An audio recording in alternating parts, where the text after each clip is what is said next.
Let's join Heather and our school psychologist, Lathyrelle as they talk about this week's high leverage practice. Welcome to Little Bits of TLC, the podcast where we explore the dynamic world of education. Join our host, Heather Volchko, as this season we focus on high leverage practices, HLPs. Each episode will examine a different HLP, essential strategies designed to enhance teaching and improve outcomes across various educational settings. These practices focus on collaboration, assessment, social, emotional, behavioral support, and instruction, benefiting all K-12 students. I hope you're ready to be both challenged and inspired, because this season is all about mastering the HLPs. This is Little Bits of TLC. Looking for something that actually fits your life? TLC University is here for that. Each week, we spotlight something different. A webinar with real-world insights, a hangout-style interview, and a hands-on workshop or a Q&A where we answer your questions.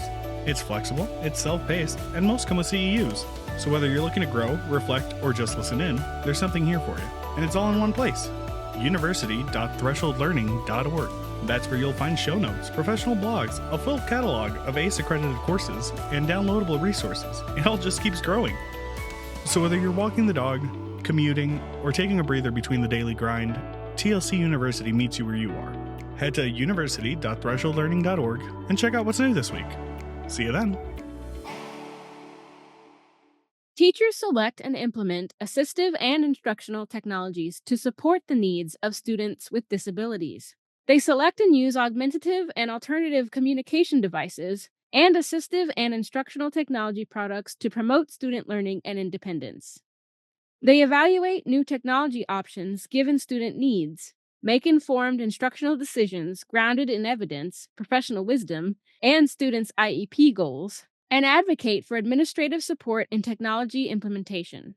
Teachers use the Universal Design for Learning, or UDL, framework to select, design, implement, and evaluate important student outcomes. This week, we're talking about high leverage practice number 19, using assistive and instructional technologies. And I know this is typically a high leverage practice that we think about, maybe more so with nonverbal students or students with more intensive needs, but there are so many really cool ways to embed that into the instruction, especially for students that are covering some academic deficits with behavior. So, Lathyrelle, for you, what does this practice look like? Well, for me, it could be practiced a number of different ways, and it's basically on the needs of the student. So if you have a student that has issues with reading or spelling and things like that, depending on the class, you have to look at what the needs are and what you're doing in a class and what you're trying to evaluate.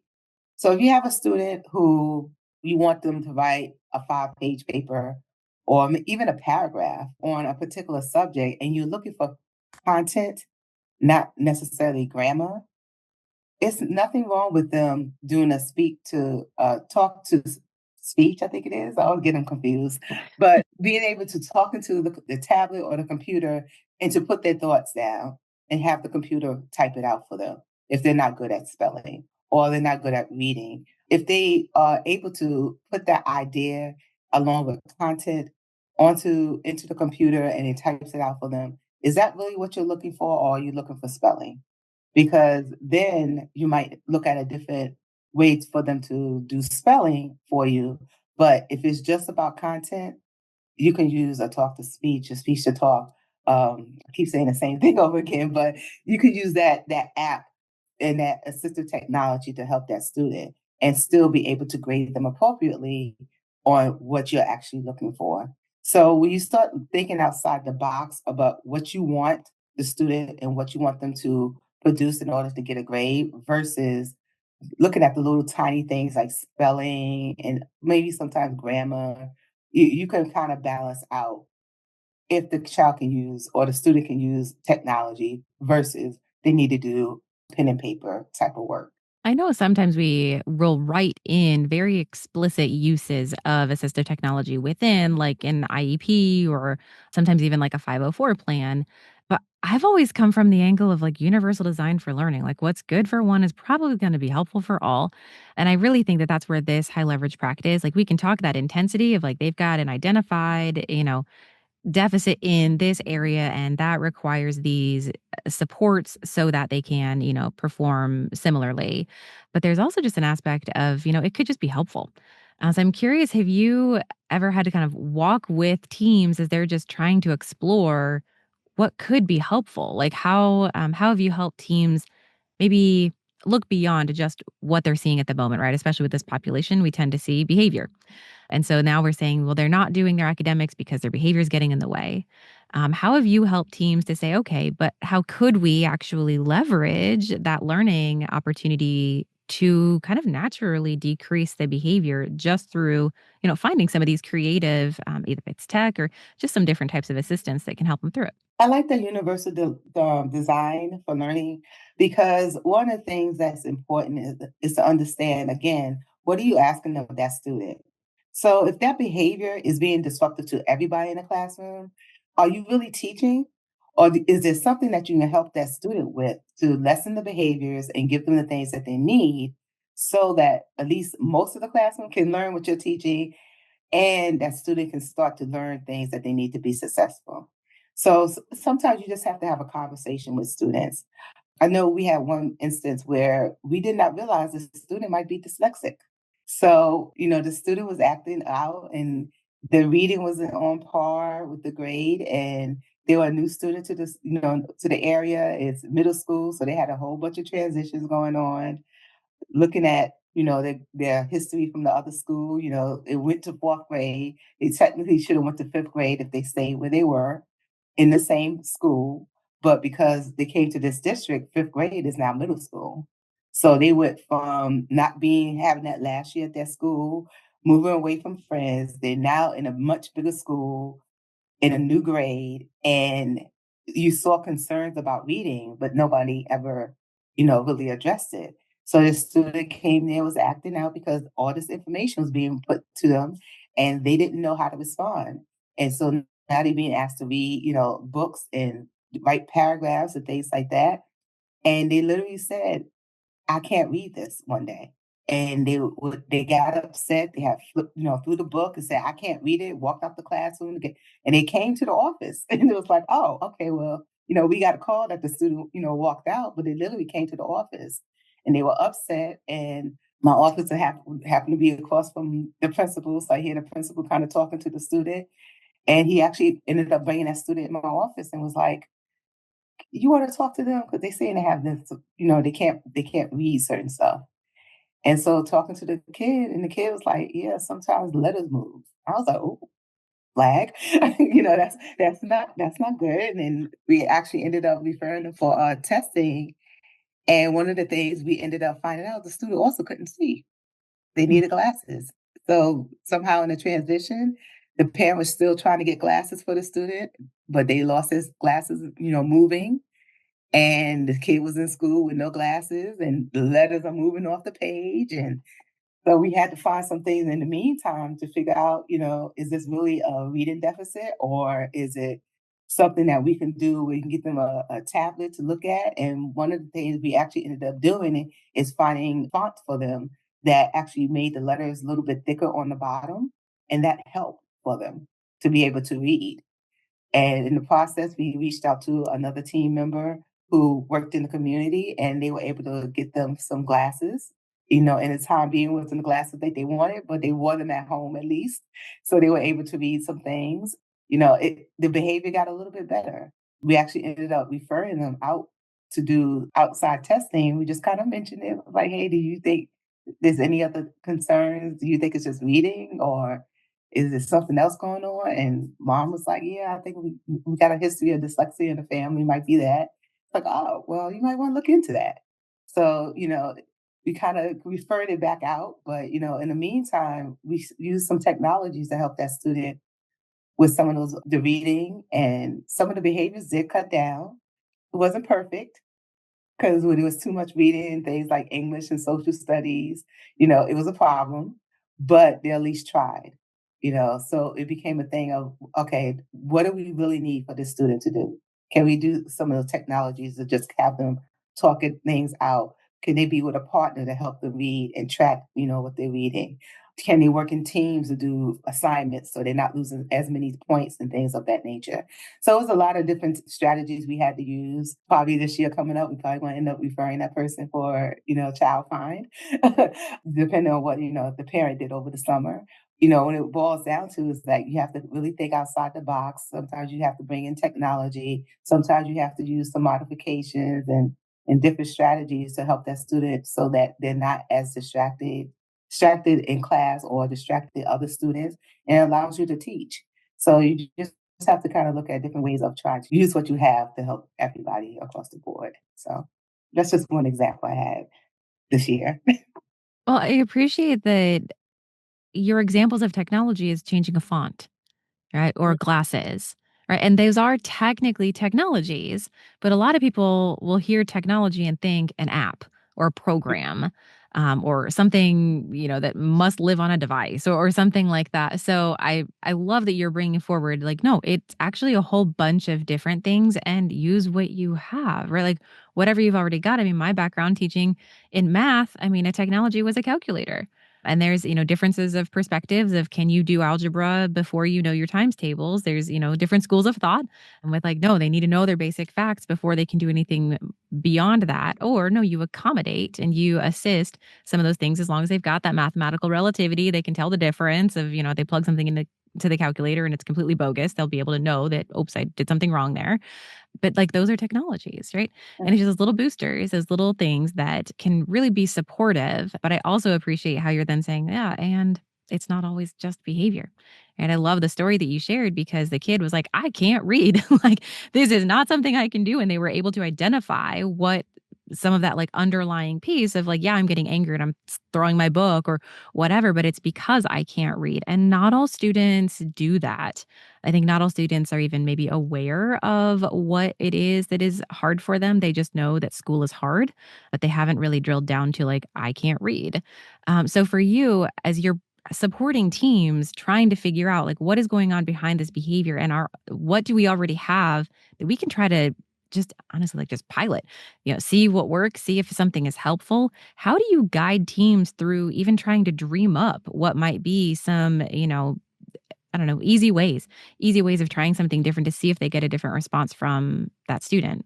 Well, I think you really need to talk to your teams because a lot of schools have like reading specialists and math interventionists, and sometimes the parents. I mean, I've gotten some amazing information from parents, programs that they saw that their child was struggling when they were younger, and they tried it with their student, and it worked great. They got them back on point.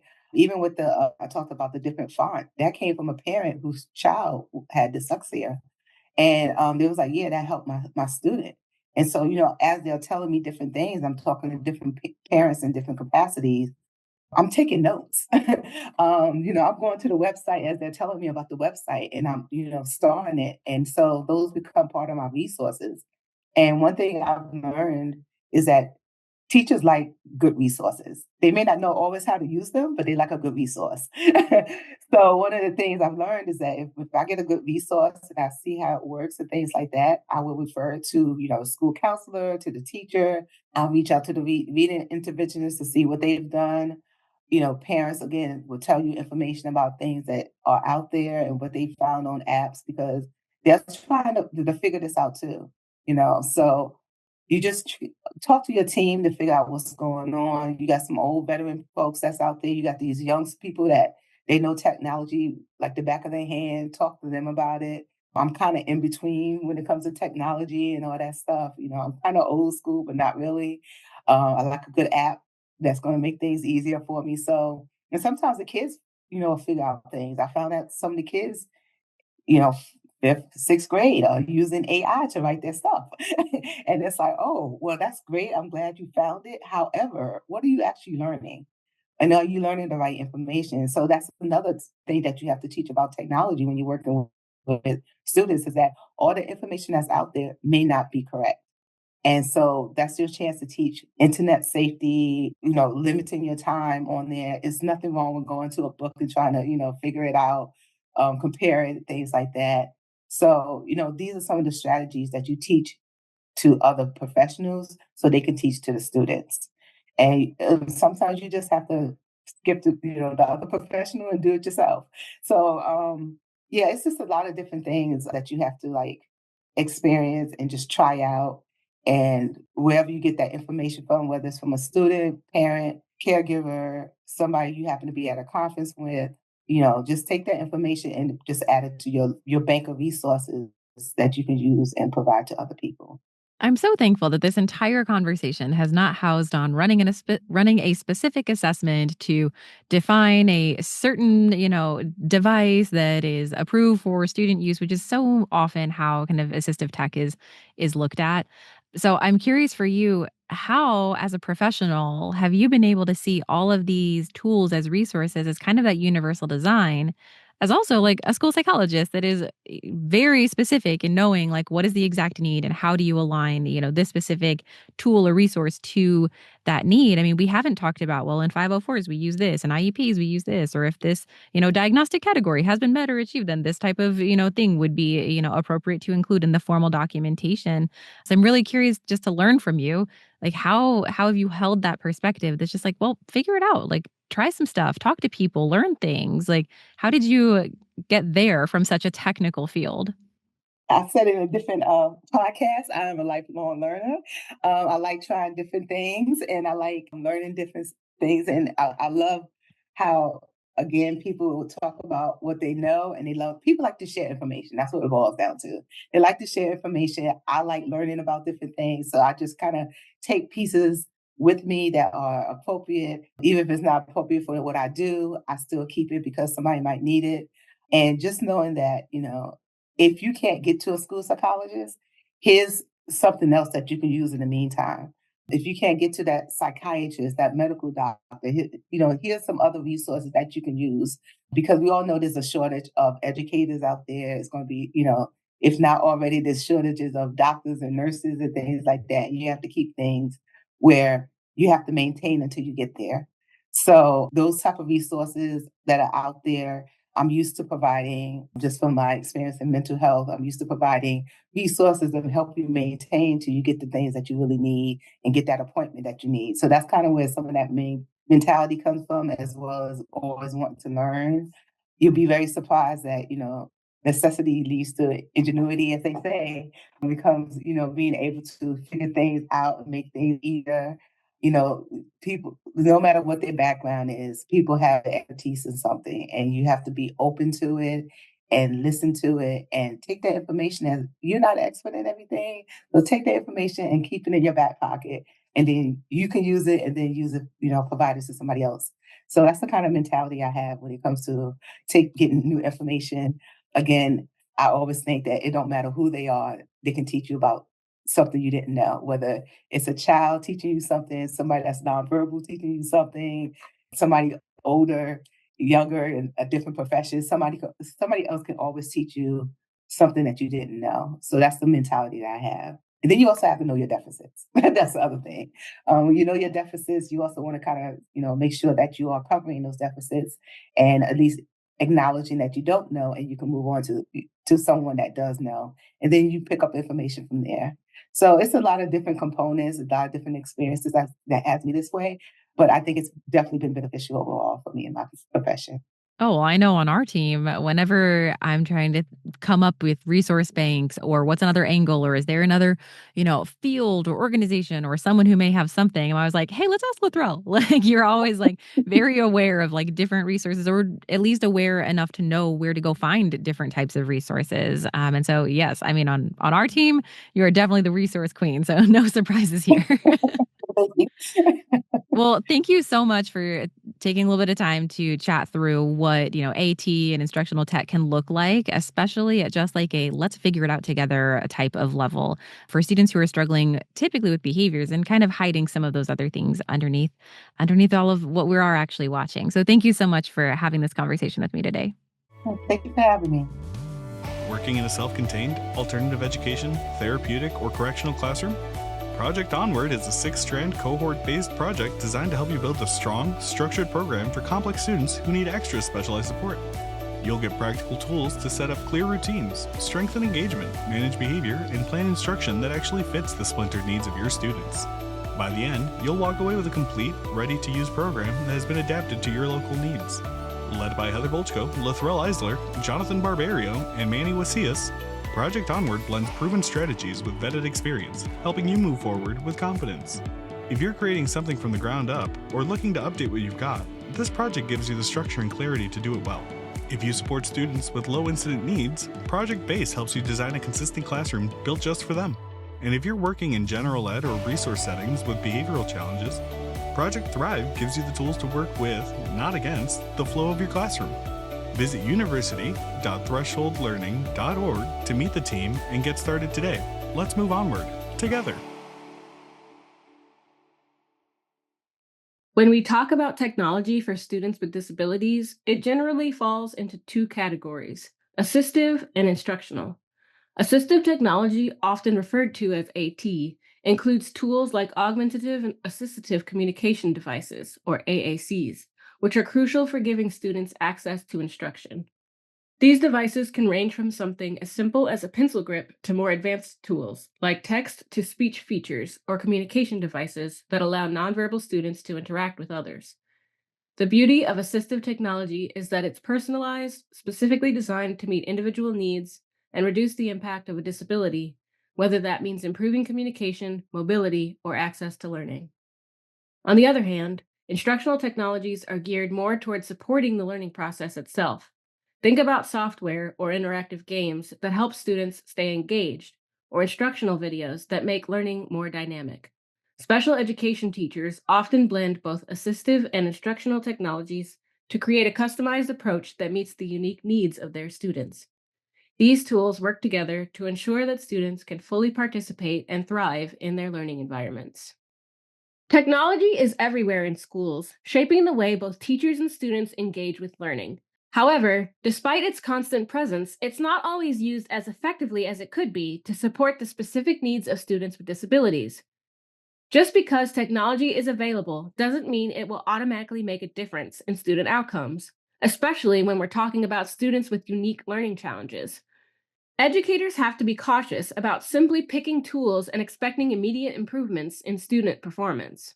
This is where a thoughtful approach comes into play, especially in relation to IEPs, which have a designated section focused on assistive technology. These tools are meant to help students access the general curriculum and extracurricular activities, whether it's through communication aids, mobility devices, or tools that assist with reading, writing, or note taking. The key here is to think critically about how these technologies can be integrated into a student's learning plan to help them meet both short-term and long-term goals. Importantly, students also need to be explicitly taught how to use these tools effectively, and ongoing feedback is essential to ensure they're using them in ways that truly enhance their learning. This aligns with best practices outlined in high leverage practices, or HLPs, like systematically designing instruction, HLP 11, providing explicit instruction, HLP 16, and offering quality feedback, HLP 8 and 22. These elements are crucial in making sure technology doesn't just exist in the classroom, but actively contributes to student success. When we talk about effectively promoting active student engagement, especially in classrooms where students have diverse learning needs, assistive technology, or AT, plays a vital role. For students to truly benefit, teachers need to consider AT in a way that aligns with each student's specific goals and their access to the general curriculum and extracurricular activities. One of the best ways to do this is by using the SETT framework, which looks at the student's strengths and needs, the learning environments, the tasks they're expected to complete, and the tools, like AT devices, that can support them.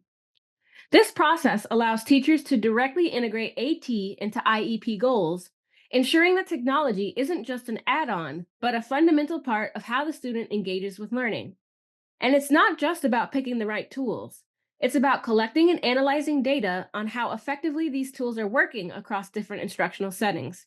Adjustments might need to be made as the student progresses, ensuring that AT continues to support them in meaningful ways. Instructional technologies, or IT, also deserve attention, particularly in core academic areas.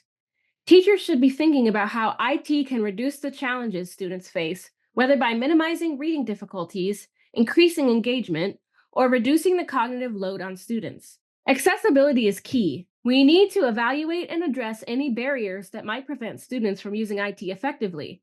This means providing clear instruction on how to use the technology, explaining why it's being used, modeling it for students, and offering scaffolding practice opportunities so they can eventually use the technology independently. To maximize its impact, educators should also be evaluating how well IT supports students in reaching their learning goals. The principles of Universal Design for Learning, or UDL, are invaluable here. By designing instruction that increases engagement, improves access to content, and offers multiple ways for students to demonstrate understanding, technology becomes a tool that fosters active engagement and achievement, not just something that sits passively in the background. It's about strategically integrating these technologies to enhance learning outcomes for all students. School leaders play a critical role in ensuring that teachers are equipped with the tools and knowledge they need to effectively integrate assistive and instructional technologies into their classrooms. One of the most impactful ways to support teachers is through targeted instruction, professional development, and coaching that covers a broad range of AT and IT options. This is especially important given the diverse needs of students and the variety of settings in which these technologies can be applied. It's not enough just to introduce these tools. It's essential to observe teachers in action, providing feedback on how well the technology aligns with both student needs and the curriculum's demands. This kind of feedback helps ensure that technology isn't just used for the sake of it, but that it's truly serving its purpose in advancing student learning. Collaboration is another key piece of the puzzle. Encouraging content teachers, technology coordinators, and special education teachers to work together fosters a shared understanding of both emerging technologies and innovative uses of existing tools. Often, the best solutions come from these collaborative efforts, where new ideas are exchanged and educators can learn about tricks or strategies to make the most of the technology at their disposal. For those teachers or staff members who may feel hesitant or uncomfortable with technology, providing support is crucial. It's about making the benefits of technology use visible, whether that's through modeling how it can enhance learning or through direct coaching. By showing teachers the real impact technology can have, we can help build their confidence and encourage more widespread adoption of these valuable tools in supporting student success. Students with disabilities experience significant benefits when they have access to assistive technology devices and services, as well as when teachers leverage instructional technology to address their unique needs. As technology continues to rapidly evolve, it's inevitable that it will have an even greater impact on students' lives, both in and out of the classroom. This creates a pressing need for school professionals to make increasingly critical decisions about how to allocate resources when selecting, implementing, and evaluating the effectiveness of various technology tools. Special education teachers, in particular, have a pivotal role to play in this landscape.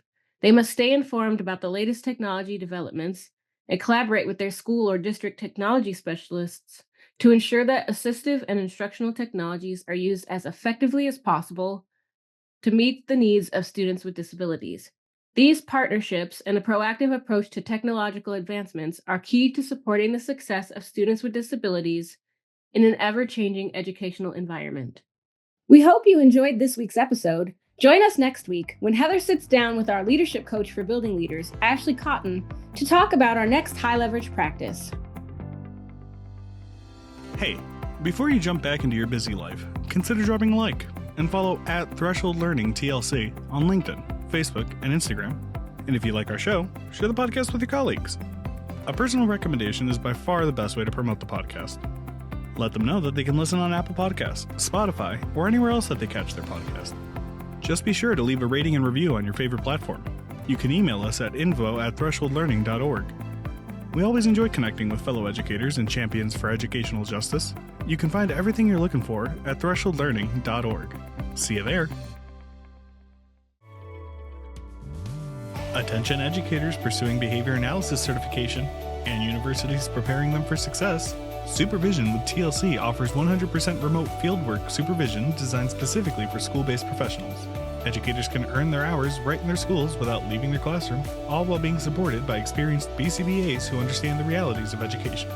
With month-to-month scheduling, affordable rates, and both live video and asynchronous chat, our fieldwork supervision model is designed to fit into your life. not the other way around. We also invite universities to enhance their graduate programs in partnership with our team of practicing school-based BCBAs. Our fieldwork supervision model keeps students on track for certification by helping them connect their practice to all exam domains so that they can confidently pass the exam. Explore more at university.thresholdlearning.org/supervision or email supervision@thresholdlearning.org to connect. Supervision with TLC, where educators grow into behavior analysts.